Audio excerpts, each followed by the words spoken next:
Hello guys, welcome back to another video of Credit Online. So I am ready with the second part of the transmission. In previous part 1 of the transmission, we discussed about the basics of tractor transmission, and after that we discussed about the clutch and we solved a problem. So we'll start further from in this video lecture. This is about me. I am Rakesh Ranjan from IIT Kharagpur, and my GATE rank was 31 in year 2013. So I'll directly jump to the slide where we had left in last lecture. So we were solving this question based on the uniform pressure theory and uniform wear theory. So today I am going to start a new topic, speed ratio of gear pair. So in any gear pair there will be a drive gear and there will be a driven gear. Drive gear is a gear from where power is coming. So suppose there is a shaft here and power is coming to this gear. So this will be the drive gear. This will transmit power to this and further power will go to this shaft here. So this will be driven gear. So there is a very simple formula of gear, that is N1 into T1 equals to N2 into T2. N1 is the RPM of drive gear, number of tooth on the gear. So more the number of tooth, bigger will be the gear. So N1 into T1 will be equals to N2 into T2.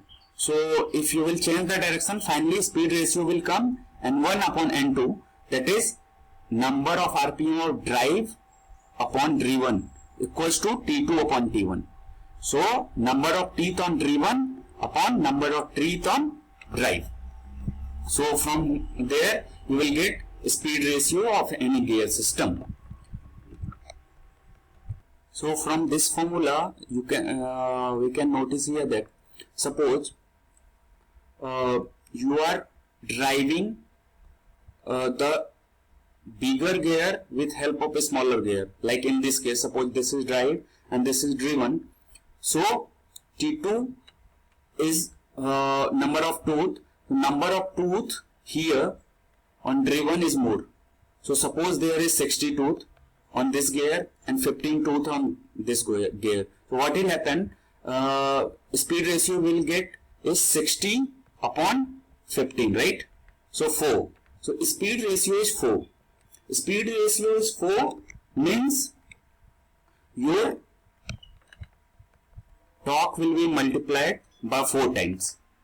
So if suppose here torque was 100, so here torque will become 400, because with smaller gear you are driving bigger gear. There is a thumb rule, from smaller gear you are driving bigger gear, you will get lower RPM and higher torque.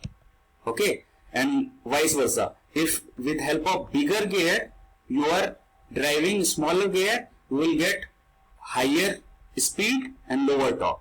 You can see here, no? So here is 60 teeth, here is 15 teeth. So suppose you are driving this. So this is drive, this is driven. So in this case what will happen, this teeth is in mess. So here are 60 teeth, here is 15 teeth. So as soon as it will rotate 1 times, it will rotate 4 times. Okay, because all tooth are in engage. So 1 revolution of this bigger gear will give 4 revolution of smaller gear. So in that case what will happen, RPM of smaller will be higher but torque transmitted will be lesser.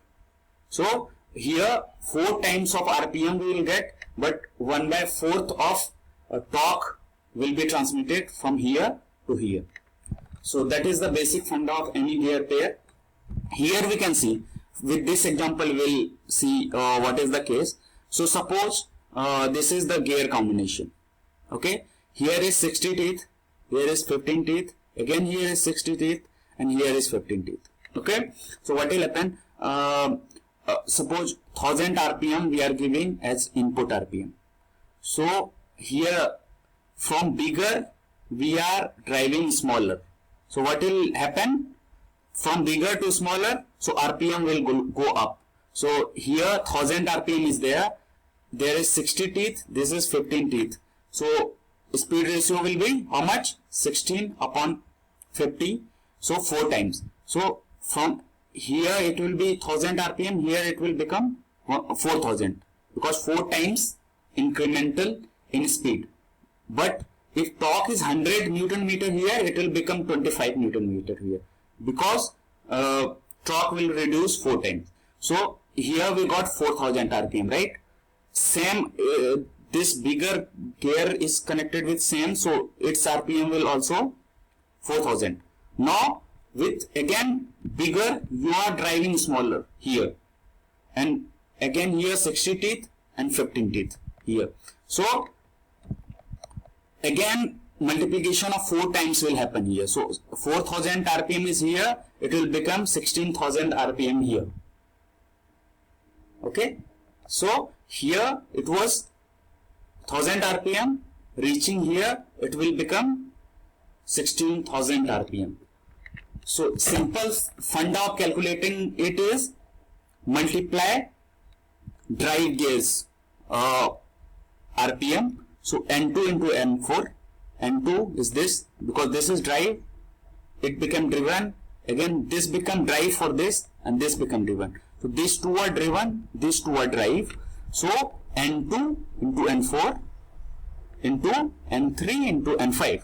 So 60 into 60 upon 15 into 15. So finally you will get 16 times. So speed multiplication will be 16 times. That is, if 1000 RPM is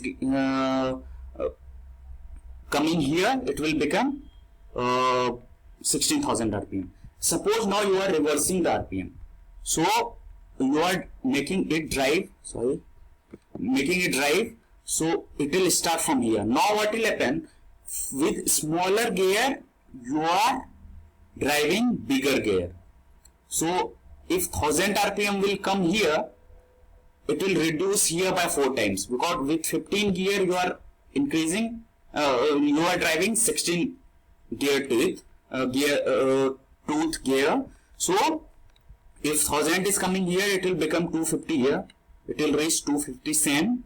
And again with smaller gear you are driving bigger, so again RPM will drop. So 250 upon 4 RPM will reach here. So in this case it was increasing by 16 times. In this case it will reduce by 16 times. Same formula you can use. So in this case what will happen? See, this is the drive now, because this is these two, N5 and N3 is drive, and N4 and N2 is driven. So in this formula what you will keep? Drive upon driven, it is, right? So N5 into N3, N5 into N3 upon N2 into N4. So 15 into 15 upon 60 into 60. So 1 by 16th times. So RPM will drop by 16 times. But same time torque will increase by 16 times. So there is a reverse relationship between RPM and torque. So if torque is reducing, RPM will go up, and if RPM is increasing, torque will go down. So it's a reverse kind of thing, you can remember. Always remember, drive upon driven, you will get speed ratio.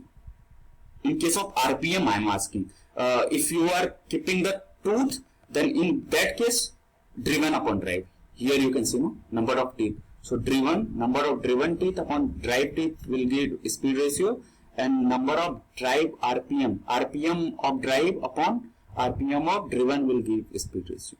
So this you should remember. Simple funda, if you are driving smaller gear with help of bigger gear, then in that case RPM will go up, torque will go down. And if you are driving bigger gear with help of smaller, then RPM will reduce and torque will go up. So this was the speed ratio.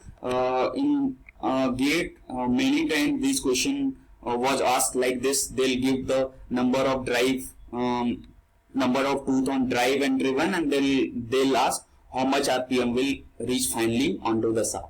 So simply you can calculate using this. Okay. Next and very important concept is concept of differential in automobile. So differential, work of differential is like it act as a compensating device in the rear wheel.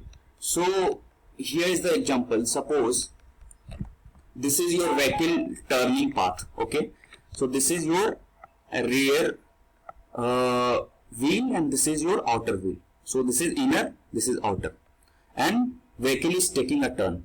So in this arc where it is taking turn, you can see it is covering a this much distance, inner wheel. Okay, inner wheel is covering this much distance, but outer wheel is covering this distance. So if you want to calculate how much is the distance it is covering, so it will be theta into r, right? Theta into r it will be covering. So outer wheel is covering more distance. Here you can see outer wheel is covering more distance and inner wheel is covering lesser distance. But how it is happening? Because same amount of power is coming here, right? This is the axle and power is coming from here. Same amount of power is coming. So ideally same RPM should go to outer and inner. So how it is happening that with same number of RPM it is covering lesser distance and it is covering more distance. So here to solve this problem, the differential comes into the picture. So differential basically work as a compensating device and it distributes the speed of inner and outer wheel according to torque available on the inner and outer wheel. So there is a zigzag pattern between torque and RPM. So suppose vehicle is taking turn, so in that case what will happen? More torque will act on inner wheel. Okay, and lesser torque will be there on the outer wheel due to centrifugal force. So more load will come on this wheel and lesser load on this wheel. So torque acting on inner wheel will be more. As you know, power equals to 2 pi nt. So if torque is more, so RPM of this wheel should be lesser. And if torque is lesser here, RPM of this wheel should be more. So differential actually compensate the RPM.